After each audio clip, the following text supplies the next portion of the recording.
Hello everyone and welcome to Chicane, where we, your hosts, Brinley and McKenna, put the chic in motorsports. Our goal is to provide you with the latest paddock pulp and bring you in-depth and unique interviews with fans and your favorite F1 content creators. And encourage you to learn about the sport in a fun and innovative way.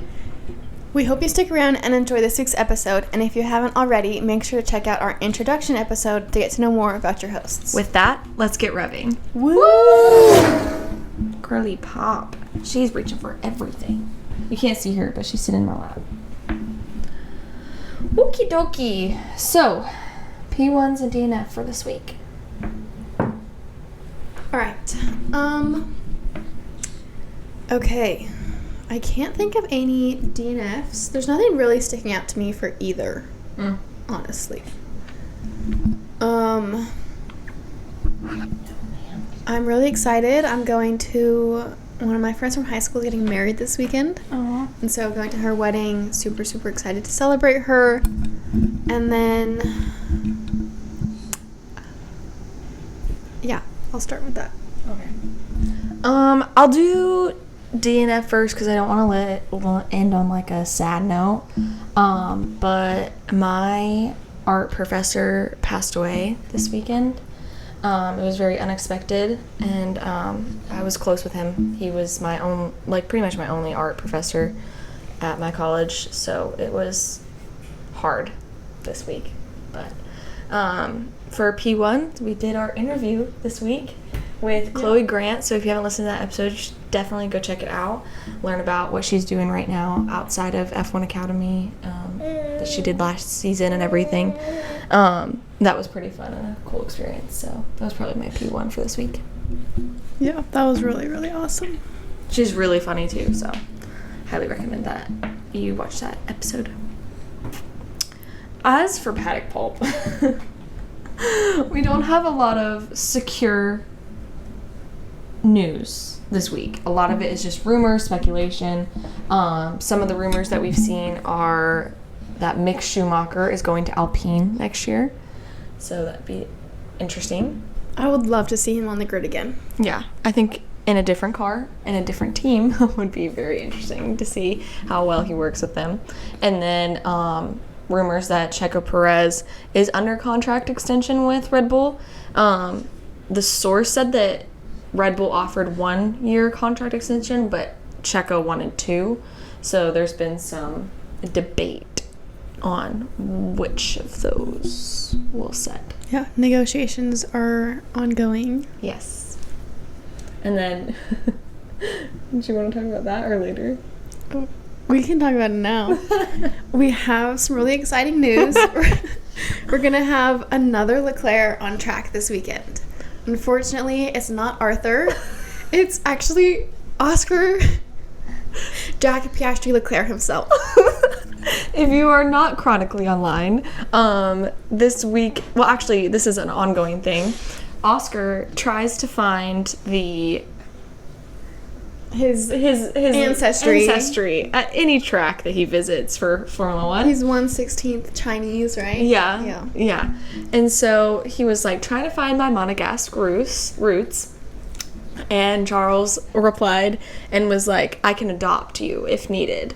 And then it became this whole internet meme. And even Formula 1 Miami, like the Grand Prix, posted an adoption certificate on their Instagram. And he is now a member of the Leclerc family. It's real. It's legal. It's all official. It's all official. So very, very interesting and fun. So we got 2 Leclercs on track this week. We love some like lighthearted banter, fun stuff going on between drivers. Yep.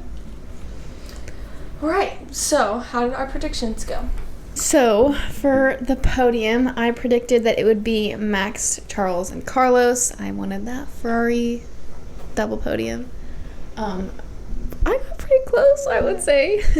We had the actual podium was Max, Lando, Charles. Yeah. Which was just Miami tossed around a little bit. Yeah. I think that's honestly gonna be seen a lot this season. I feel like that will be the top 3. A mixture, a combination of those. I this whole agree. Season. My guess was Charles, P1, Max, and then Lando. I really wanted a Charles win. We haven't seen one in a while, and like to have it on Italian soil would be nice. But yeah, like she said, we had Max, Lando, and then Charles. So still up there, still a combination of the three, but Yeah, they're definitely pulling away from the rest of the grid. yeah. And then I had a hot take that bombed extremely hard.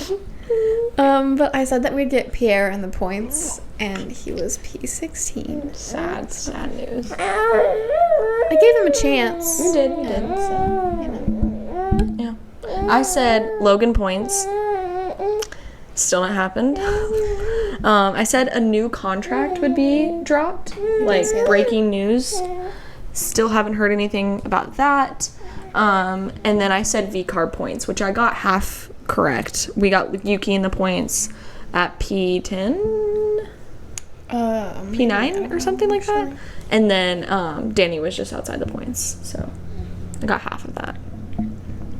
All right, so we only had one DNF this weekend, which seems a little bit surprising, actually. It's very easy to make mistakes on that track, and it's very, very fast. Yeah.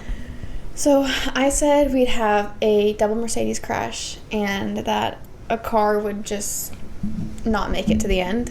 So I was sort of right on that one if you put some rose-colored glasses on, because I didn't specify a driver and Alex didn't finish the race. So that's about it. Yeah. I said 4 DNFs. Even last week when we were talking about it, I was like, I feel like 4 is a lot for this track. We haven't seen a lot of DNFs this season. I think the most we've seen is maybe 3 at one track. They've been doing much better. So 4 was a stretch.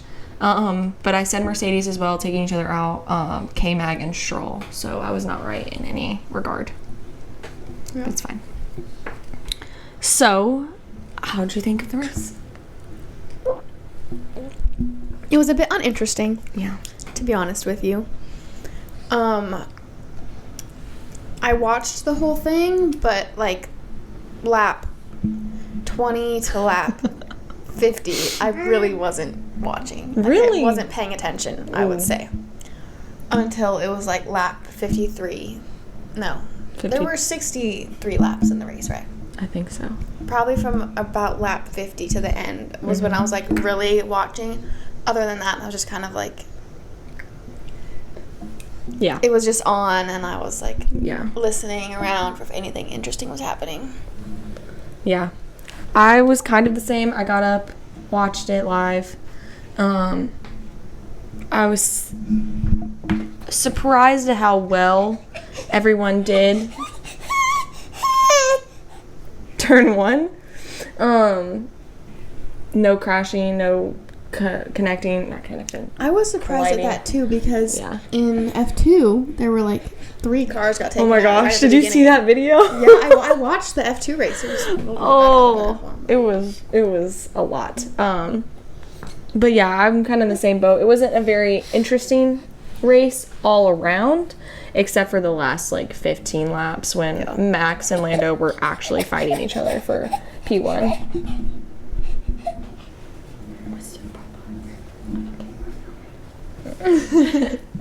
One of the things that I was so excited to see, not only just like a Lando fan, but just like any type of fight for dominance right now, is that Lando was like 0.7 seconds off of Max. Like, that's insane. They were saying, they did a stat where it was like Max's separation of P1 and P2 when he wins in the past like 20 races, and it's always been like 11 seconds, 30 seconds, and like this was 0.7. Like, what? It was really close. I think some people say like 1 more lap was needed. I would say probably 3 to 5 more laps. I mean, he could have overtaken him in 1 or 2 more laps, but he needed a couple more to really secure it. Yeah. But it was still interesting towards the end of it. Like, it wasn't, I don't know, like, it gave to all of the Lando haters, like, it gave more of a idea of where this could go with Lando's career, because it was like an actual fight. There was no safety car, like, not to discredit Lando's win, like, I will never discredit this win. He won fair and square. Yeah, that's a part of racing. Like, but that's a part of racing. So, like, it's a win is a win. Yeah, you know? A win is a win. But I think it'd be cool to see, like, an actual fight between the two of them. That would be really That would be exciting. fun. And I feel like it's coming soon. I would love a 3-way fight between Max, Charles, and Lando for, like, so scary. championship. Oh, for championship? Yeah. Do you think if Lando won 2 more races, do you think that, like, there's any way, or Charles, like, that there would be an actual fight for the world champion this year? I don't know about world champion. I do think constructor champion. Okay. I do agree with that, because McLaren has already bumped up to, what have they bumped up to? They've already bumped up more than they were last year, and we're only 8 races in. Right. 7 races in, because 8 is this weekend. And they tend to do pretty okay at Monaco. I'll have to check. If you want to go over the pit stop while I do that. So, I guess that could have been like a little bit of a fun surprise for the race, was that there was a little action between Max and Lando. Mm-hmm. But the fastest pit stop was done by Red Bull at 2.09 seconds. Pretty good. What was I looking up? You were looking up McLaren standings in the championship. Okay, there we go. Driver championship. I had already lost it. And then our fastest lap was actually done by George Russell with 1 minute 18 seconds, 0.5. The way I had no idea. Like, I had no idea. I feel like no one McLaren paid attention is to P3. anything else. Yeah. And they're only... Makes sense. Hold on.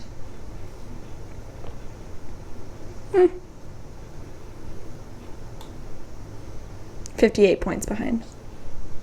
And 58 points-ish. Yeah, behind. because they had it was between them and Mercedes last year at the last race of the season, right? Where it was like, who's going to get third? Yeah. I think it will be that it could happen for Constructor Championship this year. But I think it might be that between Ferrari and McLaren for second this year. Which is insane, because, like, the year before we were fighting, like, P5 for championships, I think. Oh, that's so fun. The more developments that we see, the more excited I am for, like, next year.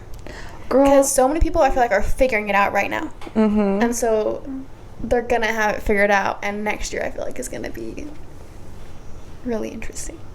I think, like... I've been thinking about this a bit, because Lando has always said that by working behind the scenes, being at McLaren, seeing what the plans are for the next, like, 5 years, 2025 and 2026 are the McLaren years. Like, this is where they're going to be in the fight for, like, the championship. And I think, based off of everything... We're seeing breadcrumbs. And I think 2026, we're going to get a Lando world champion. Really? Mm-hmm. Okay. Mm-hmm. I'm saying it now. I would be down for that. I'd be so down for that. I graduate that year. Like, I could start working for McLaren then. It'd be all the right things. Everything would just fall into place. Everything would fall into place. How it's supposed to be. So, did you go over driver of the day? I didn't. Okay, That's so all you. driver of the day was Lando Norris. It was a fight between him and Charles, I believe. I think it was Charles, Carlos, and him, because the Ferrari fans wanted to support the boys at Italy. But Lando ended up winning it. I think this is his, like, 5th driver of the day this year, I think. Yeah. He's had a lot in the past year and a half. I don't know if you saw this statistic, but it was... Sorry. Sorry. That Charles got podium, and it was the first podium for a Ferrari in Italy since Michael Schumacher, I think. Something like that. In, like, 2000. Are you sure? Because It I was feel from like... a long time ago. But I At thought... that track. Maybe at that track, because I thought Charles won Monza. Yeah. At that track. It was Okay. like the first in a long time to Yeah. like, get a podium for Ferrari. And he was like, I'm not super proud of myself. It's only P3. It's like, bro, at least you're on podium. The Ferrari fans are like eating this up right now. Oh, yeah. Was I crazy, or were they chanting for Lando when he got on podium? Remember? I swear I heard them saying, la, la, la, la, Lando Norris. And I was like, the Ferrari fans cheering for Lando? Everybody's a Lando fan now. Yeah. I love it. Box. Box. So, copy. Our pit stop fun fact today is actually about pit stops. Oh, fun. So, the most pit stops to ever be taken by a single driver during a Grand Prix was 7, What? which the average is like 1 to 2, right? Sometimes you'll see a 3 stop. And so that was by Alan Prost during the Prost. Okay. Elaine Prost. During the 1993 Euro GP. But then in 2023, during the Dutch GP, Lance Stroll, Liam Lawson, and George Russell all also had 7 pit stops, which I have a couple more facts stored up about that race because there's just some crazy things that happened. But it was a very on and off wet race, and there was a lot that happened. And there was just a lot of pit stops happening. Yeah, that's surprising. Yeah. I'm trying to remember that race now. Because It was very chaotic. 3 people meeting that, like, what's it called? Pit stop, like, number? Yeah, is insane. Mm-hmm. And I just can't imagine being like Liam Lawson, like you're filling in for Daniel at that point, and it's like your second race ever, maybe. And like there's so much chaos happening, and they're like, come into the pits. And it's like, oh my gosh, that would be actually insane. Yeah. And so much pressure. I just, like, because even when we have 3 pit stops, I'm like, that's a lot. But 7? 7 is a lot. So many. It's, yeah, I don't have anything else to say about it. No. I feel like It's very mind-boggling.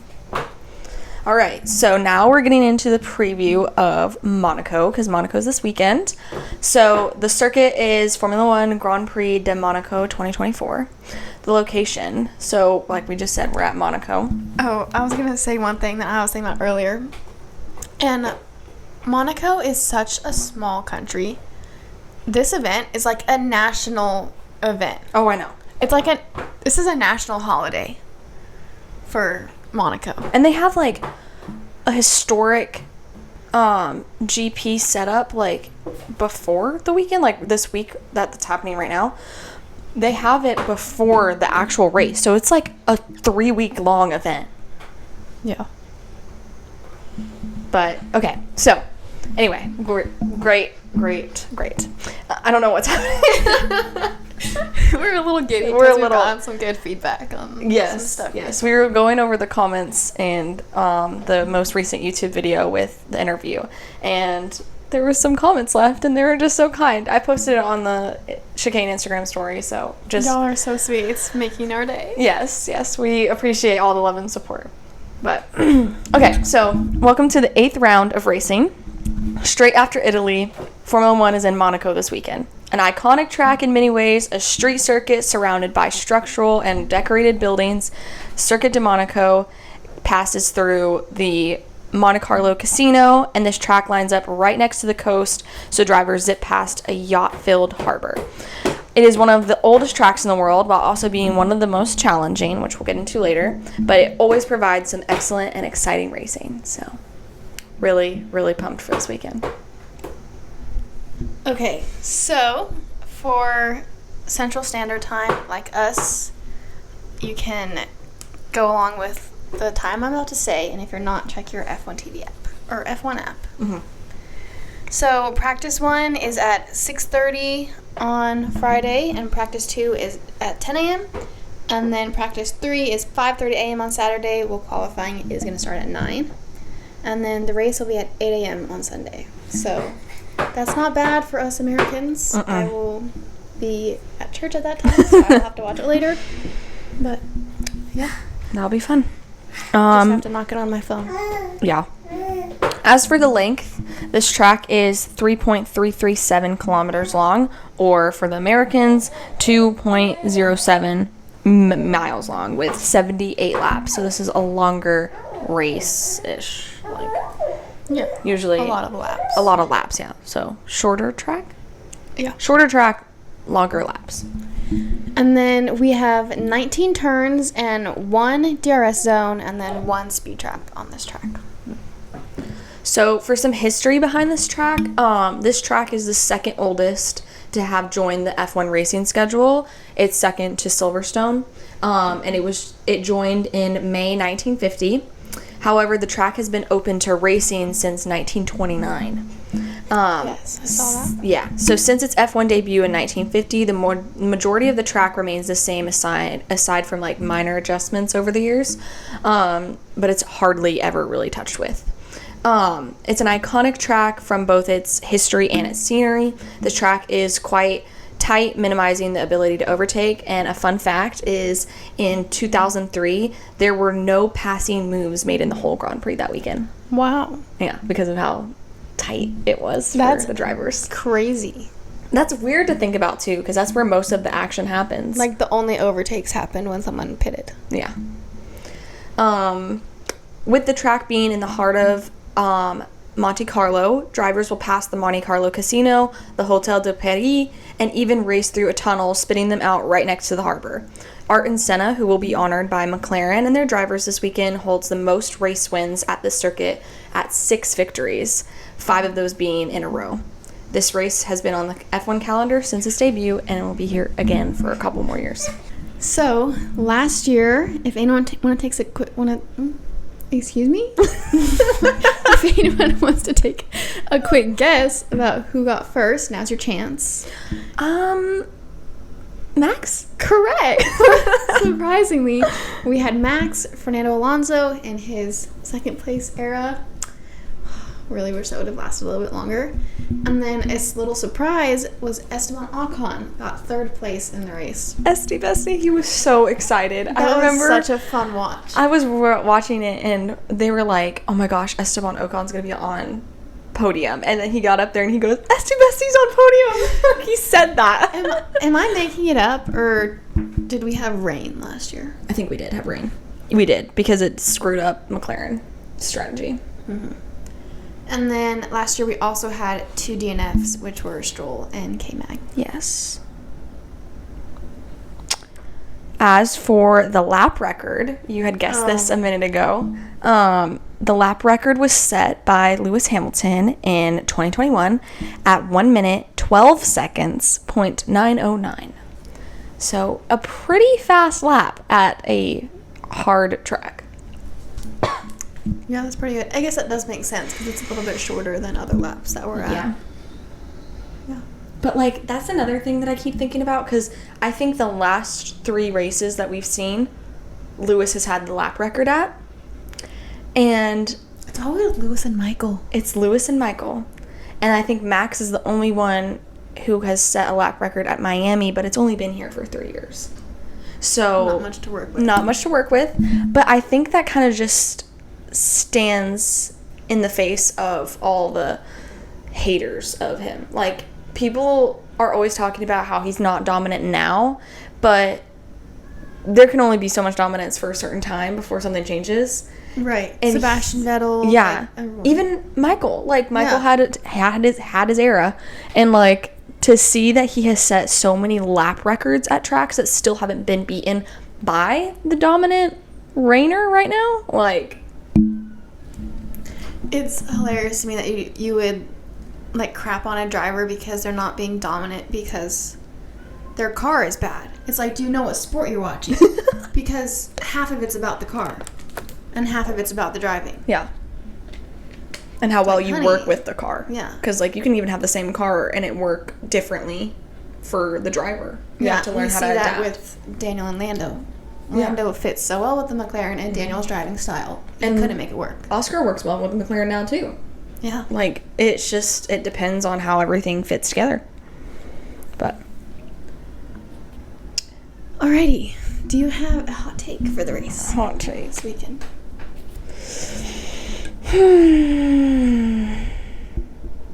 Monaco. I'm saving one of my hot takes for the podium. Okay. But I'm trying to think. Do we go? I have a hot take. Okay. Max doesn't win. But it's also Max possibly doesn't finish. Or doesn't get points. I'll say that. Max doesn't get points. Okay. I don't know if this is a hot take, but I think we'll have a red flag. And like full restart. I think there's rain casted for this weekend. Which I'm like, oh, interesting. because despite McLaren doing here last year, they do pretty well in the rain. Yeah. So, that's my hot take. Max doesn't get points this weekend. Well, Okay. and what's it called? I like it because that fits with my podium prediction. Really? I want to know what your podium prediction is because I have a really good podium. Okay. I am predicting. I pray for a Charles win. I saved it from last week. Okay. You did. For this week. You did. Charles win. And then I would love to see. Okay, well now I have to think about the rest. I was gonna do a Ferrari one too, but I'm scratching that now. I don't feel the energy. I'm gonna say Lando. And then I'm gonna go with a curveball and say George Russell. I was not expecting that. I wasn't either. It just kind of It just happened. kind of happened. Interesting. So we have a very similar podium, Okay. except for the last one. Okay. I'm going to say Charles because we are always going to wish him well in Monaco until he wins at least once at his home race. So I'm going to say Charles, Lando, and then our new honorary Monegasque citizen, Of course. Oscar Piastri. I think a double love that. podium for McLaren will be good this weekend. Double Monegasque podium. Yeah. I mean, it lines up perfectly. We have two Monegasque on the podium. Livery. The Senna livery. It's too perfect. Yeah, it's too perfect. They've got Senna custom helmets this weekend, the whole livery, like everything just lines up so well. And all of Lando's family and friends are going to be there this weekend. Like, I would love it.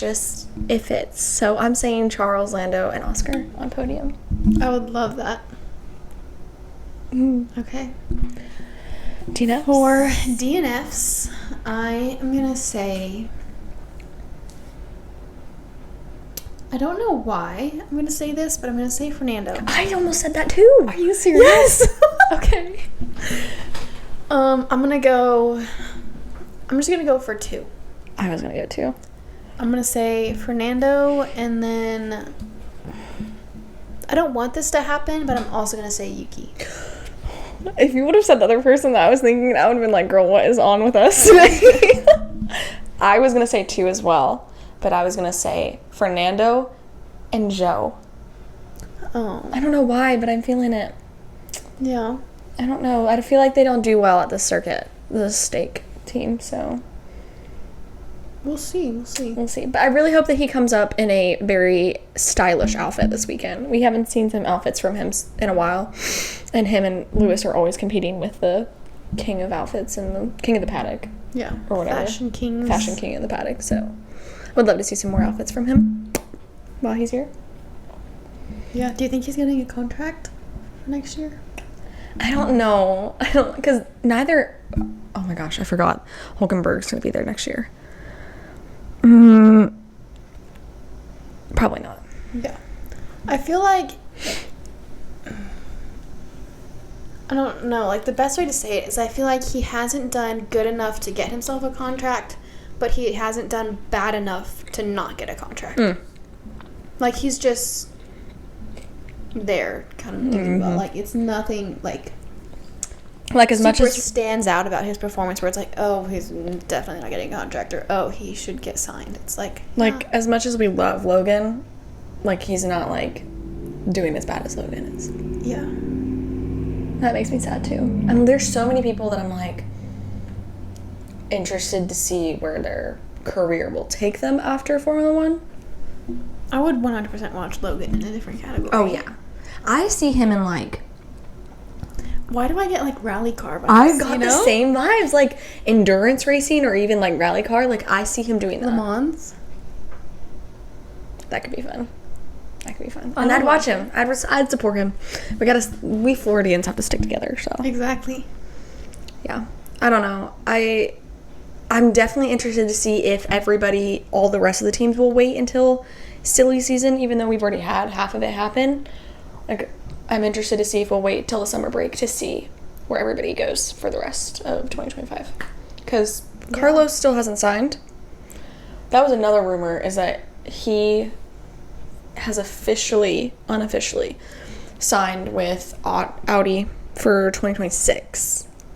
Yeah. And that he just won't race next year until then.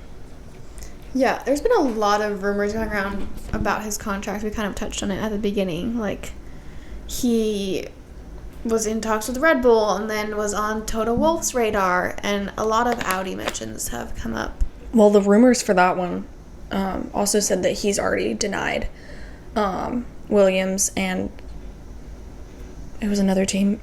Alpine, I think. Alpine, yeah. He already denied. Which makes sense. Yeah. Like, they're downgraded teams. Yeah. And he wouldn't want to. you don't really want to do that. When you're in the second best team on the grid At right that now. point, it's sort of like Seb and Fernando, almost, where it's like they're just still doing it because they love it, not because they're racing for a championship. Yeah. But sort of same with Valtteri. Oh, yeah. Like, they went from really good teams and getting race wins to just, like, it's what they love, it's what they know, it's what they do. That's why they're still here, kind of. I'm wondering if Valtteri will keep a seat next year. Because he's always said, he's in the recent years have said that, like, F1's kind of like a hobby for him. And, like, 2.0. Right? And he's just like, I enjoy it, but, I mean, I also enjoy traveling the world with my girlfriend and, like, biking, cycling, all that kind of stuff. So I'm wondering if, like, maybe this will be, like, if he doesn't get another contract opportunity, then maybe he'll just be like, this is my time to go, I guess. Yeah. He seems pretty chill like that, so. Yeah. I will miss the iconic advertising, I guess, like, meme content they've been producing lately. Oh my gosh, the Australia content was so funny. Australia content, the Monaco race week, like, rolling off the buggy. It's great. I only saw that once Gabe posted it. Me too! Shout out Jess and Gabe. But you want to come on the podcast? Maybe one day they'll join our F1 podcast. Yeah. They're having a boy. I know. I'm so happy for them. It was actually so funny. Okay, people don't know this, but I was watching their, like, reveal video on YouTube, and you, like, sent it to me. Oh, yeah. And I was like, we are the same person. We are the same person, yeah. I love it. I'm so happy for them. But, yeah. Interested to see where all these contracts end up. It'll definitely create a very interesting lineup for 2025 already. I think we'll get at least 2 rookies. Really? Interesting. And if you had to guess, which ones would you say? I'll save that for another episode. Oh, okay. Yeah. Okay. I have an idea of one of them and where they would go. So. Yeah, I feel like it's, like, hard to say, because you can say the rookies have performed really well, or there's been, like, good success with bringing in a lot of rookies recently. But it's, like, a shot in the dark, because there has been success and there hasn't been success. Yeah. But it would bring more interesting racing. So. I love a little switch up of the grid. I do. I really do.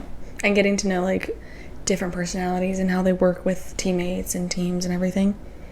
That'll be interesting. Yeah, it's really, really fun to watch. Yeah.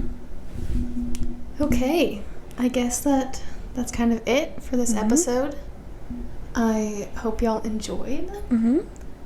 And that's our checkered flag. have fun watching the race this weekend. Yes. Also, just again, thank you so much for all the support. We appreciate every single one of you. And It makes us so happy. Yes, it makes us so happy to see the love and support. But yeah, it's like we do this because we love it. And so it's like getting to like have a sleepover with your friends and like just, Yeah, same kind of feeling. We love it. But yeah, I guess that's our checkered flag. All right. Bye, guys.